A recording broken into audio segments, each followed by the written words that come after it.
মক্কা বিজয় ইসলামের ইতিহাসের এক মহা ঘটনা। মক্কা বিজয় ছিল ৬৩০ খ্রিস্টাব্দে মুসলমানদের জন্য এক মহান সাফল্য। এই বিজয়ের মাধ্যমে মক্কা নগরী মুসলমানদের দখলে আসে এবং কাবা শরীফকে মূর্তিমুক্ত করে আবার তাওহিদের ঘর হিসেবে প্রতিষ্ঠিত করা হয়। প্রেক্ষাপট: হুদায়বিয়ার চুক্তির পর মক্কার কুরাইশ ও মুসলমানদের মধ্যে শান্তি স্থাপিত হয়েছিল, কিন্তু কুরাইশরা প্রতারণা করে চুক্তি ভঙ্গ করলে মক্কা বিজয়ের প্রেক্ষাপট তৈরি হয়। যাত্রা: ৬৩০ খ্রিস্টাব্দে প্রায় ১০,০০০ সাহাবী নিয়ে হজরত মুহাম্মদ সাল্লাল্লাহু আলাইহি মক্কার উদ্দেশ্যে যাত্রা করেন। মক্কার নিকটবর্তী হলে তিনি সৈন্যদের ৪টি দলে বিভক্ত করে বিভিন্ন দিক থেকে শহরে প্রবেশের নির্দেশ দেন। তিনি বিনম্রভাবে উটের পিঠে মাথা নত করে শহরে প্রবেশ করেন, যা তাঁর বিনয় ও আল্লাহর প্রতি কৃতজ্ঞতার প্রতীক।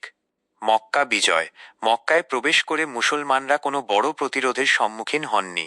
হজরত মুহাম্মদ সাল্লাল্লাহু আলাইহি কাবার দিকে অগ্রসর হয়ে সেখানে থাকা ৩৬০টি মূর্তি অপসারণের নির্দেশ দেন। তিনি তাওহীদের ঘোষণা দেন, আল্লাহ ছাড়া আর কারো ইবাদত নেই। এরপর তিনি মক্কাবাসীর উদ্দেশ্যে ভাষণ দেন। শত্রুতা ও নির্যাতনের এত ইতিহাস থাকা সত্ত্বেও তিনি প্রতিশোধ না নিয়ে ঘোষণা করেন, আজ তোমাদের উপর কোনো দোষারোপ নেই, তোমরা সবাই মুক্ত। ফলাফল: এই বিজয়ের মাধ্যমে আরবের সবচেয়ে বড় শহর মুসলমানদের নিয়ন্ত্রণে আসে।